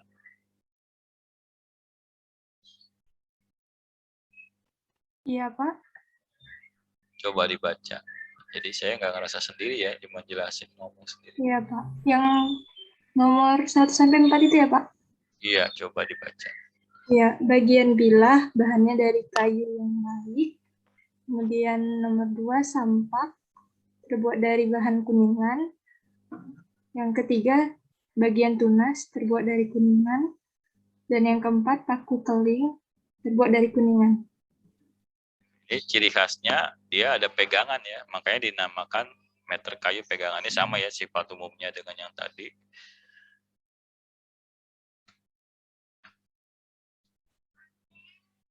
Jadi ada permulaan ukurnya setelah tunas. Dia cirinya ada pegangan, ada permukaan ukur pada bilah, di ujungnya ada paku kelingnya.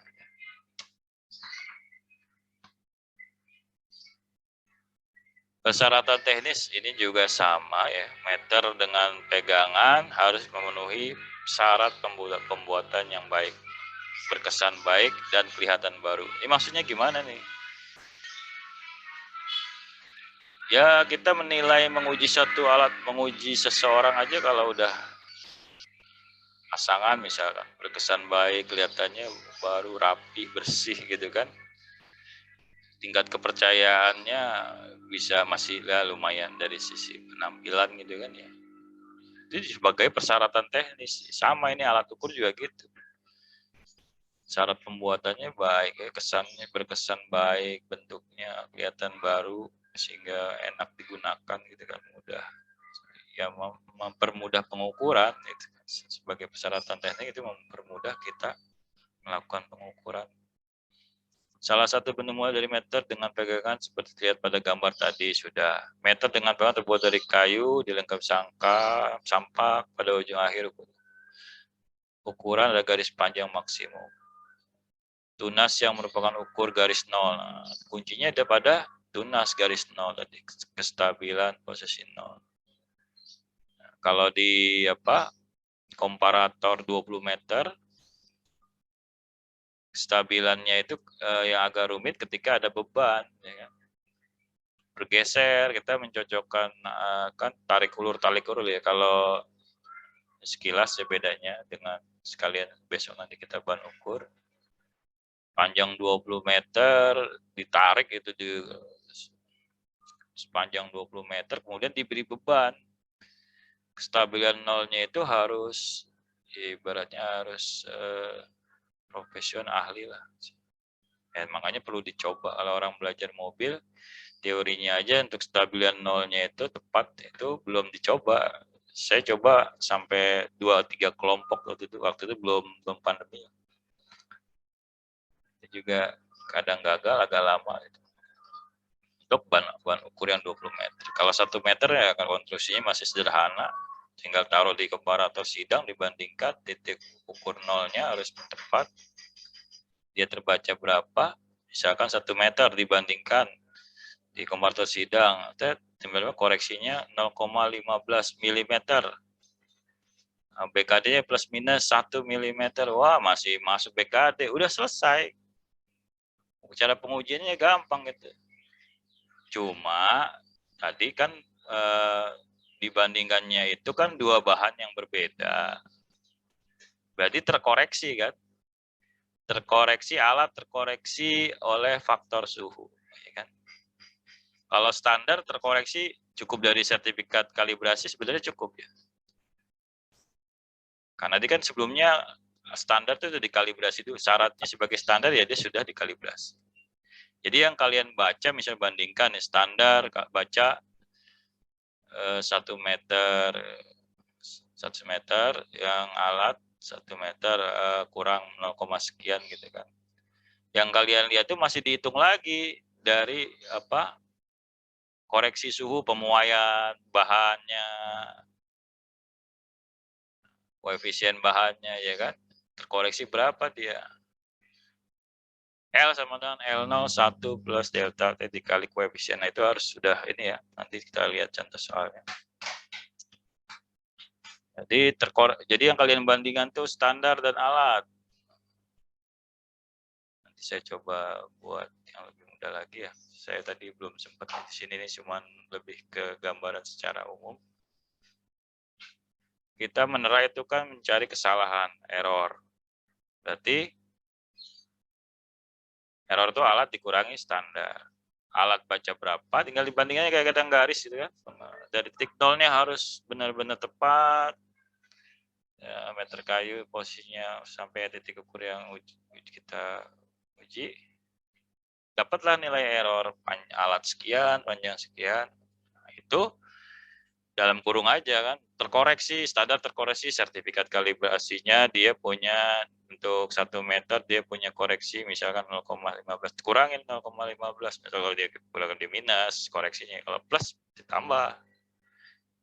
Untuk di apa? Di meter kayunya kena muai suhu kan. Dari panjang L0 jadi sekarang karena suhu di ruangan awal sampai ada perubahan berapa derajat, misalnya selisih 3 derajat. L0-nya berapa jadi nambah muainya jadi panjang. Nah, itu misalnya 0,15. Ya terkoreksi lagi karena faktor suhu. Udah alat dikurangi standar dapat error. Misalkan dapatnya 0,28. BKD-nya untuk tera plus minus 1 meter. 1 milimeter. Nah, itu dapatnya 0,25 milimeter. BKD tera 1 milimeter. Masuk ya, masih masuk ya. Plus minus kan, plus minus 1 milimeter. Kalau untuk tera ulang, karena tera ulang itu kan biasanya waktunya lebih lama, pengaruh di kemampuan pengukurannya dia, makanya plus minus 2 mm. Setelah alat dikurangi standar, ada lagi di lab lain misalkan. Di tera ternyata hasil errornya 1, tera ulang ya, itu di tera ulang, masih masuk, masih plus minus 2 mm. Errornya cuma minus 1,5 mm. Mudah ya kalau meter kayu.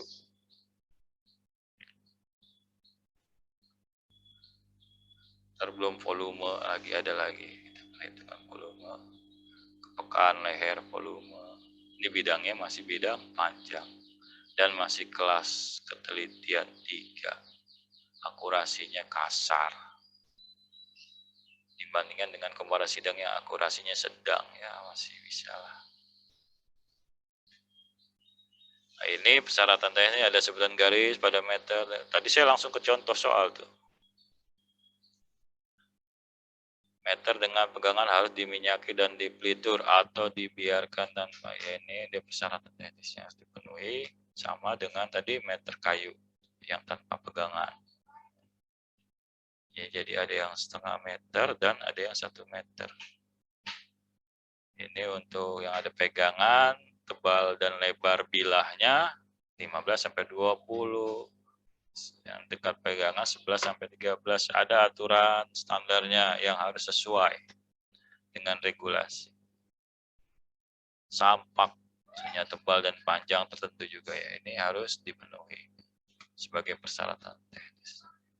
Kemudian yang namanya pengujian tadi selain uji skala-skala tadi, kita uji kemetrologian tadi BKD.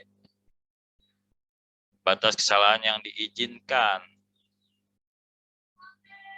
Panjang meter kayu untuk 1 meter. Kita tadi kan fokus di panjang meter kayu 1 meter ya. Kalau 2 meter tuh tera lebih longgar lagi. 1,4 tera. 5 meter lebih longgar lagi. Di mana 20 meter ya bahan ukur ya. Bahan ukur pasti sekitar 4 deh kalau nggak salah. Plus minus 4 kok. Nanti kita lihat. Ini masih syarat metrologinya masuk nggak sih? Untuk tera itu yang pertama kali, kemudian setelah beberapa tahun baru ditera ulang. Jangka waktu tertentu, tera ulang, terpasti kemampuannya nggak bisa ketat lagi plus minus 1. Agak longgar di plus minus 2. Milimeter, ya metrik internasional ya. Kalian kemarin udah belajar konversi ya. Konversi, oh itu kalau nggak dilatih juga udah lama dia lupa lagi. Ya, konversi metrik. British Yard itu udah kita karena kita kan aturan-aturan ini udah satuan standar nasional. Bentar tunggu. Ya bentar, sebentar ayah lagi ini sebentar.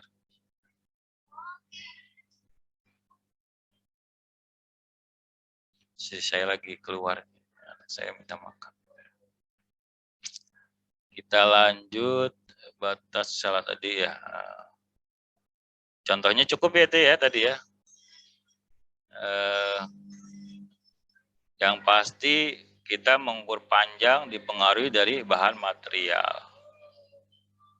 Faktor utama yang menyebabkan nilai yang ditunjukkan yang kita ukur, kalau dia ini kan kayu ya, meter kayu. Kalau dia misalkan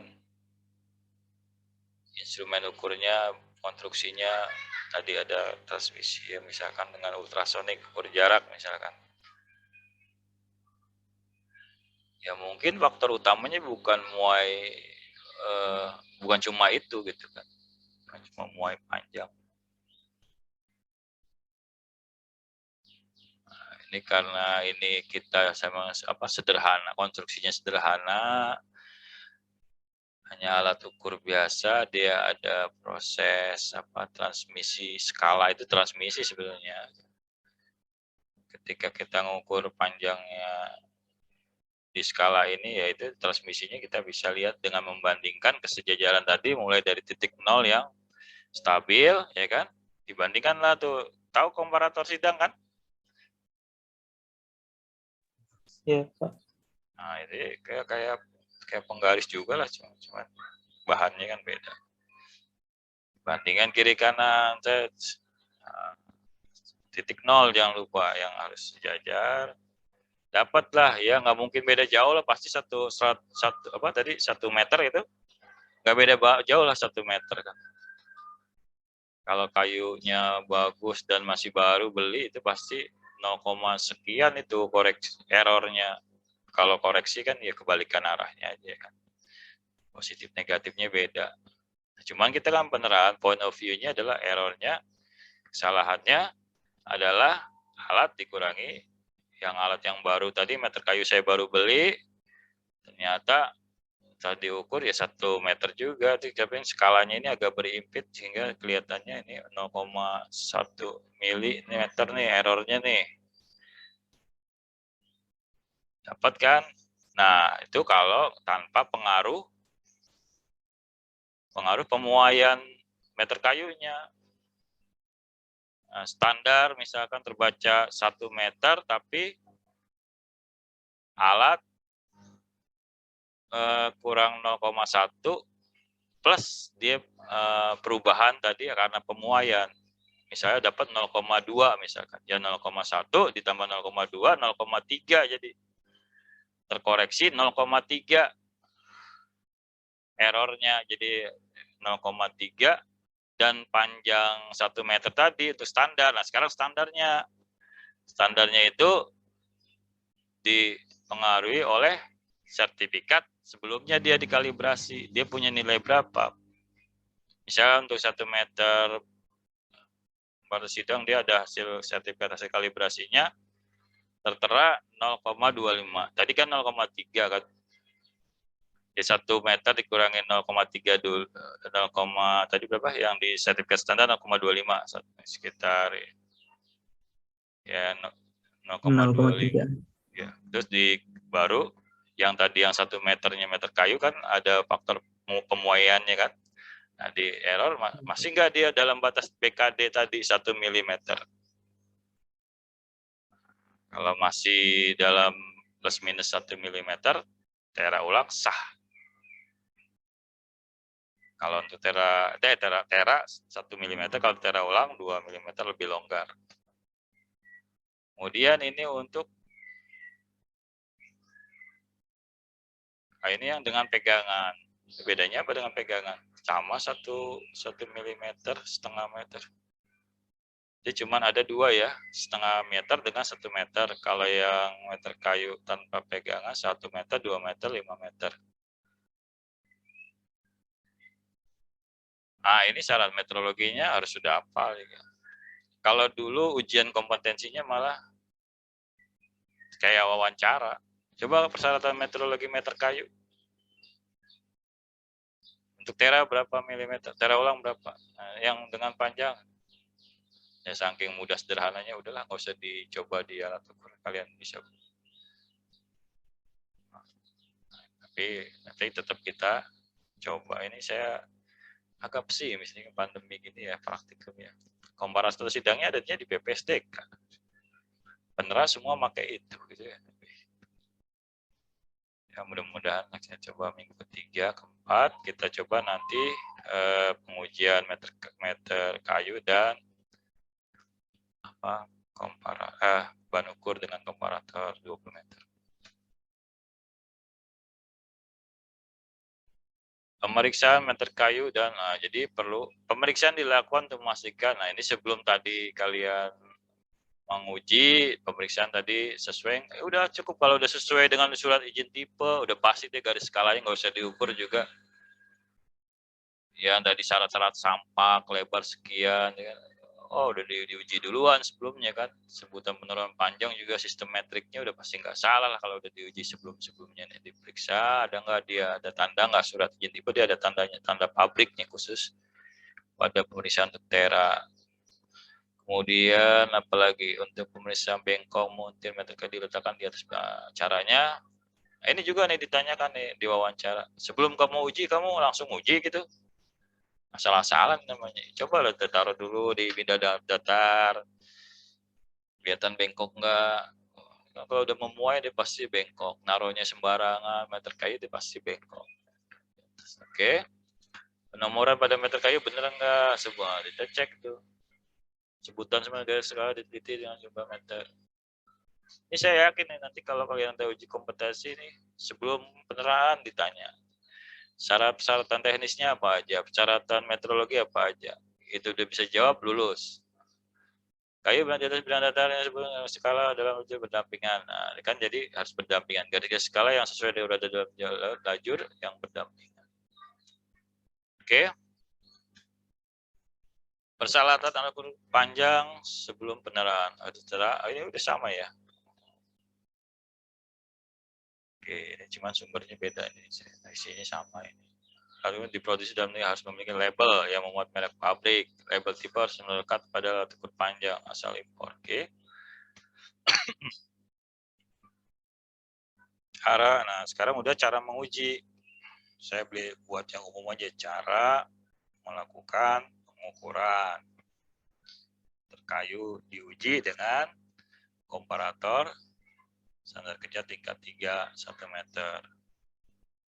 komparator sidang. Kalau nggak ada bisa pakai ban ukur yang telah ditera.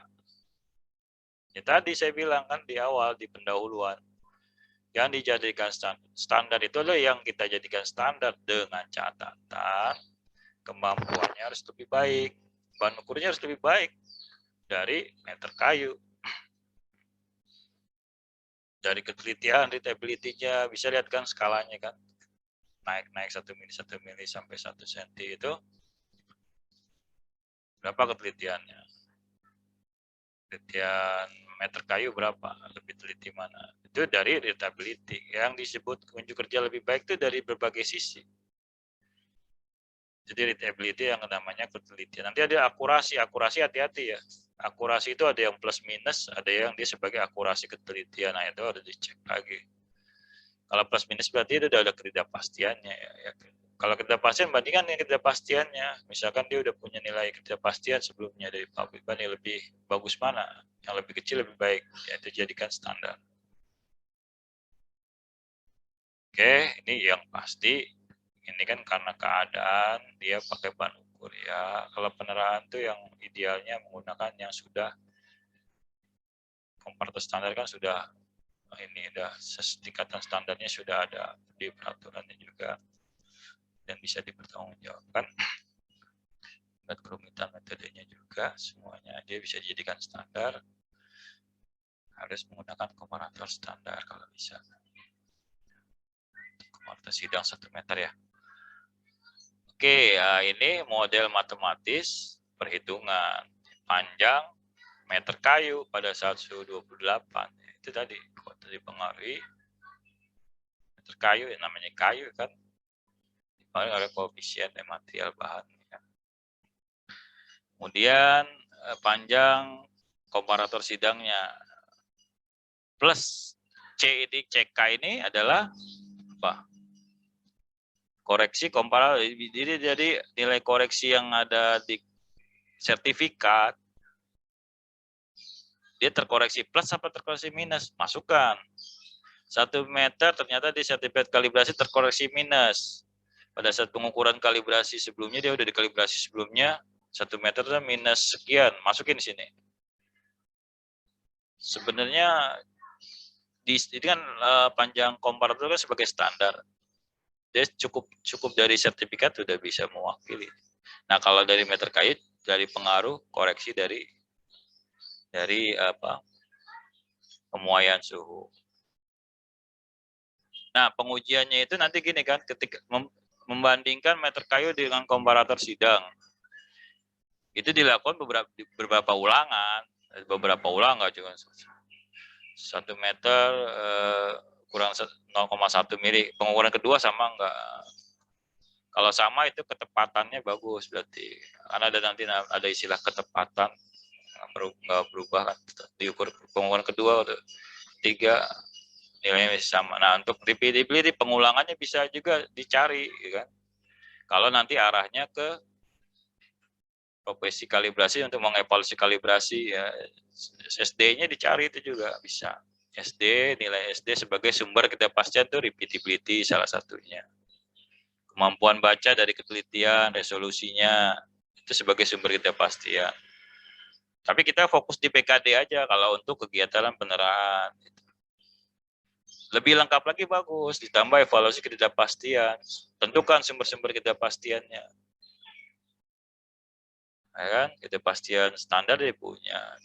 Standarnya pakai komparator dia punya ketidakpastian. Repeatability dari pengukuran. Resolusi dari ketelitian dari alat. Sebagai sumber. Kalian udah pernah dapat dulu SOLK namanya. Perhitungan evaluasi ketidakpastian belum? Udah dapat belum? Sudah, Pak. Belum, Pak. Belum. Itu ada bagaimana menghitung evaluasi ketidakpastian.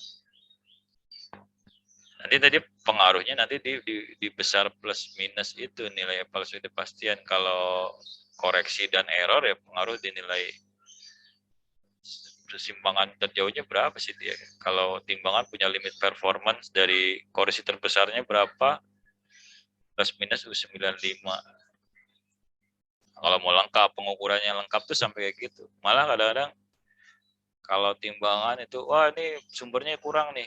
Dia di lantai ground dengan ini, tambahin sumber kepastiannya. Itu kalau mau lebih jauh pengukuran yang lebih akurat. Untuk penelitian misalkan. Nah, kalau meter misalkan, saya tambahlah karena sini daerahnya di kutub kan gimana, pengaruh muainya misalnya. Nah, itu mengurangi sumber ketidakpastian apa malah nambah sumber ketidakpastian. Kan? Nah, itu bisa juga kalau mau melakukan pengukuran yang sedetail mungkin. Kita fokus ke BKD aja dulu. Karena uji kompetensinya ini cuman uji ke arah kegiatan peneraan. Jangan jauh-jauh dari persyaratan administrasi, persyaratan teknis, persyaratan kemeteorologian untuk meter kayu. Nanti untuk ban ukur. Ya mau nggak mau, kalau yang udah bisa menerap mungkin hafal. Tapi saya aja lupa. Ban ukur berapa ya? 4, berapa ya? Saya dulu di PMB, saya di PMB kalibrasi.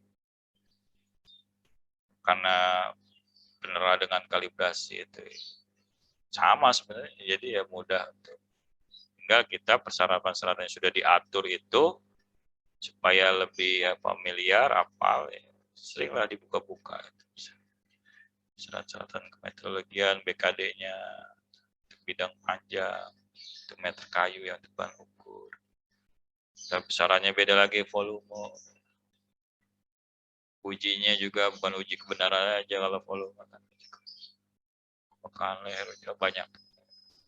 Kita meter kayu cuman uji kebenarannya tadi udah keluar BKD apa enggak, terus dari panjang yang terukur, uji ketebalan garis, uji ini itu juga nggak terlalu disebut sebenarnya.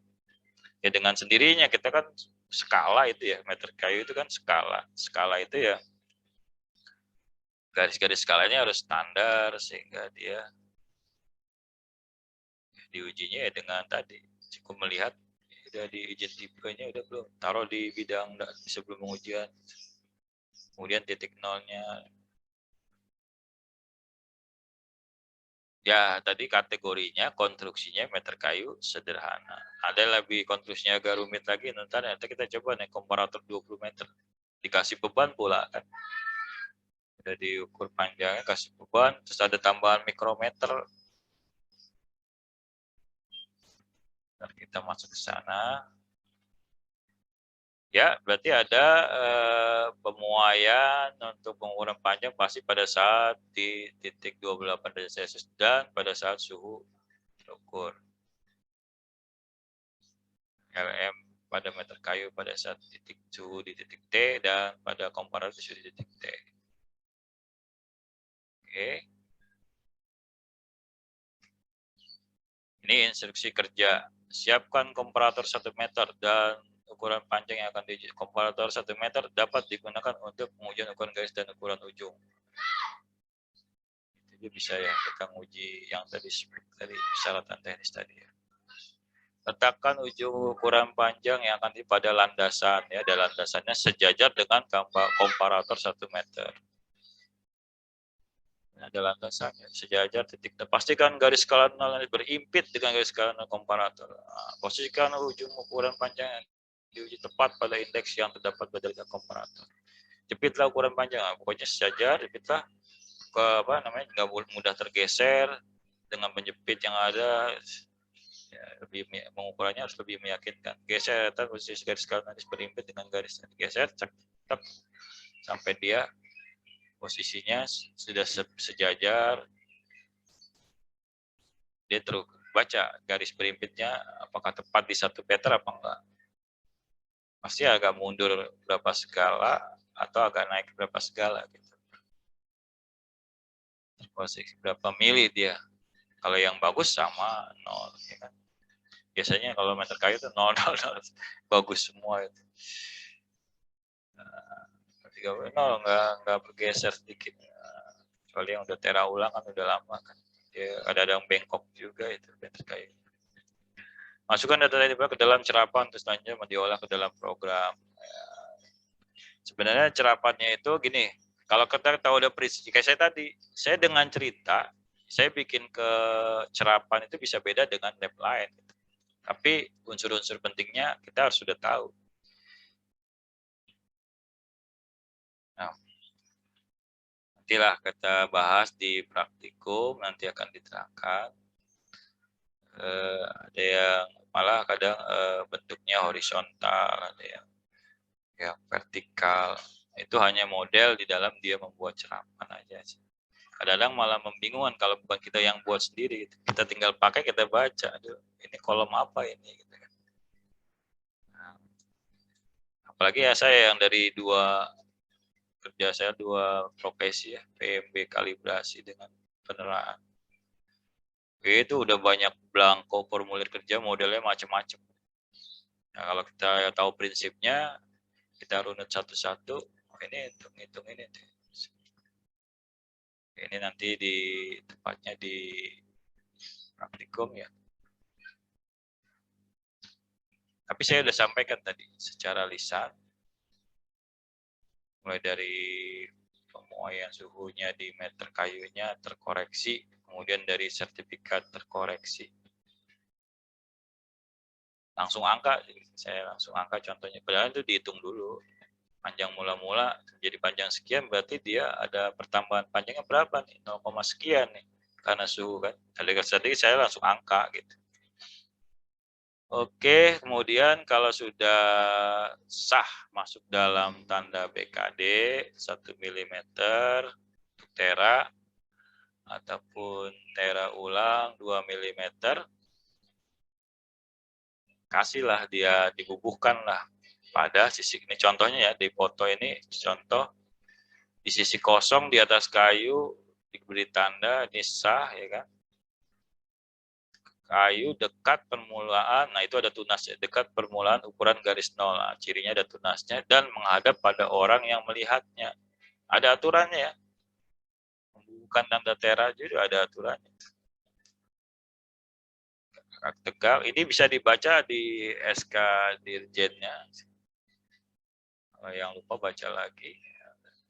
Tanda pegawai yang berhak, nah, karena penera itu punya legalitas, dia punya nomor registrasi juga mungkin. Karena saya nggak pernah jadi pegawai berhak ya. Saya profesinya menguji mutu barang di bidang kalibrasi. Boleh kalau menera dia bukan pegawai berhak, apalagi melatih, mengajar boleh. Nah, ilmunya asal tahu. Dibubuhkan di samping tanda daerah. Ada tanda daerah juga itu. Jadi dibaca. Tanda sah dibubuhkan di samping kanan tanda pegawai yang berhak. Nah, untuk tera ulang, gimana dia membubuhkannya? Di samping kanan tanda sah terdahulu. Ya udah, samping kanannya aja. Yang tertera ulang, tera pertama, tera ulangnya di sebelah. Kemudian ini buat latihan, saya sudah instruksikan ke asisten, kasih soal-soal tentang pemuaian panjang. Sengaja ada koefisien dari baju karena kita nanti juga bahan ukur. Materialnya diganti-ganti saya suruh. Ini supaya kalian terbiasa. Mungkin ini ya, ini cukup di asistensi aja nanti tutorial dengan Diniah ya. Siapa nama asistennya? Siapa ya? Diniah. Dini. Iya. Nah, nanti latihan menghitung itu aja. Pemuaian panjang. Sekarang 150 ya.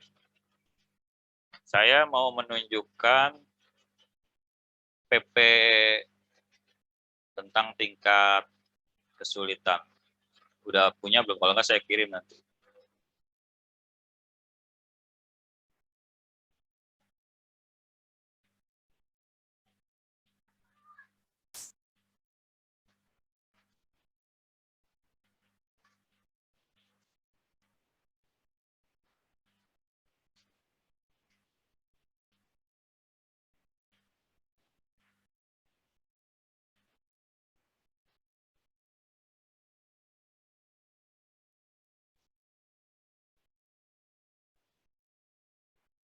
Sudah kelihatan? Sudah, Sudah, Pak. Pak. Sudah, Pak. Bapak. Punya nggak ini peraturan Menteri Perdagangan tentang tingkat kesulitan? Belum punya, PTP. Pak. Nah, nanti saya share ya. Belum, Pak. Kita lihat ke bawah. Dia tentang tingkat kesulitan dan alat pembeda serta tingkatan standar. Jadi ini isinya adalah langsung aja.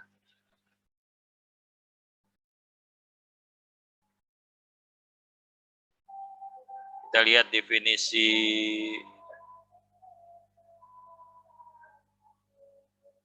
ini definisi standar 1 sampai 3. Saya mau lihat dari awal tuh tadi ada definisi kalibrasi dan yang saya telah jelaskan di awal tuh.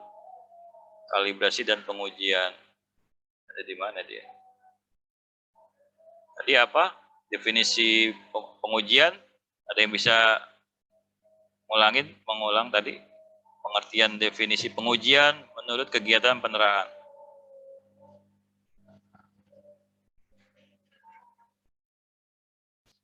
Ada? Tadi saya sampaikan di awal tuh. Ada, Pak. Ada, Pak. Apa pengujian tuh? Sebagai uji persyaratan teknis dan persyaratan kemetrologian, Pak. Bagus ya. Siapa namanya tuh? Siapa? Habibur Rahman, Pak. Habibur Rahman.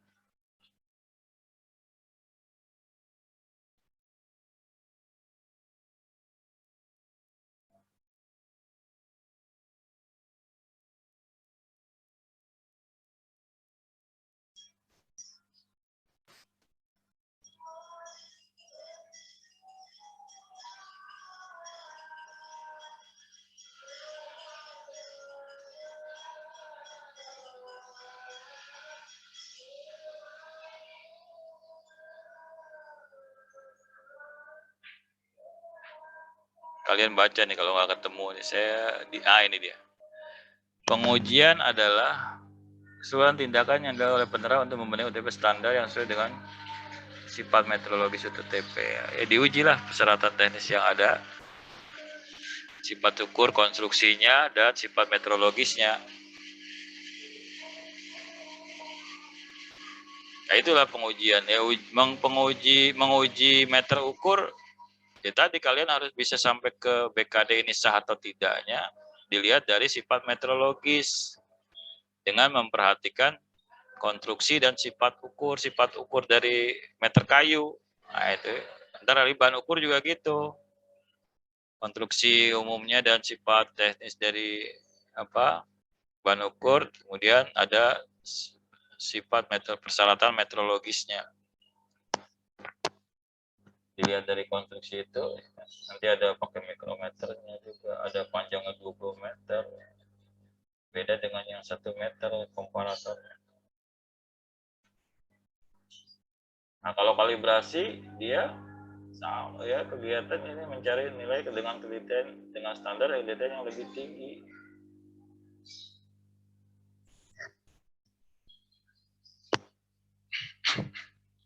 Tadi pengujian sifat meteorologis, tadi besaran panjang ya. Kalau besaran massa untuk timbangan, tadi uji kemiringan, uji ya sifat-sifat konstruksi dan meteorologisnya. Setiap besaran punya khas, ciri khas, punya persyaratan, malah sampai kesepakatan internasional. Sebenarnya mereka memang ada pertemuan teknis yang nggak jauh dari kesepakatan internasional juga. Cuman harusnya kalau membuat di negara dia diundang lah dari gak hanya orang penerang aja, harusnya dari berbagai, jadi bisa memberikan satu konsep gitu kan, yang bisa diterima secara global. Untuk sama nih kalibrasi ya itu harus kemampuannya lebih tinggi, detailnya yang lebih tinggi untuk sama. Ya, verifikasinya aja lebih ke verifikasi SUML, berarti dia verifikasi dengan alat ukur standar yang lebih akurat. Ya sama aja kalibrasi. Nanti sehingga nanti muncul ada verifikasi SUML. Itu dari sisi definisi. Kemudian kita lihat ada lagi yang penting nih. Ini unsur-unsur yang mempengaruhi ya, sehingga kita bisa mengkategorikan, mengklasifikasikan berdasarkan akurasi tadi, berdasarkan konstruksi, presisi, Itu juga udah dijelasan. Nah, ini ntar alat-alat standar yang kalian juga harus perlu kenal nih. Standar dari tingkat 1 sampai tingkat ke 4. Langsung di lampiran thread. Nah, ini pentingnya sih. Mana yang termasuk dalam dari tingkat 1 ya, paling tinggi ketidakpastiannya.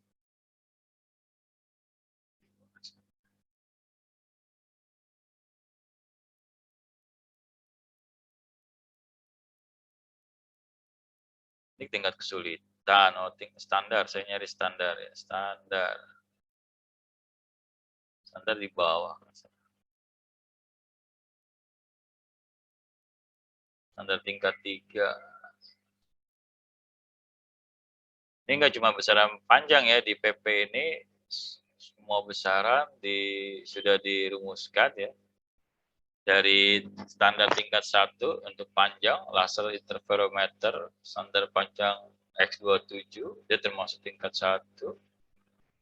Kita lihat yang panjang-panjang aja, karena kita kan lagi sedang belajar panjang.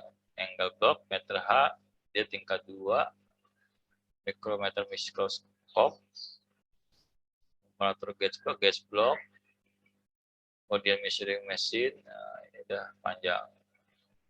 Tingkat 2.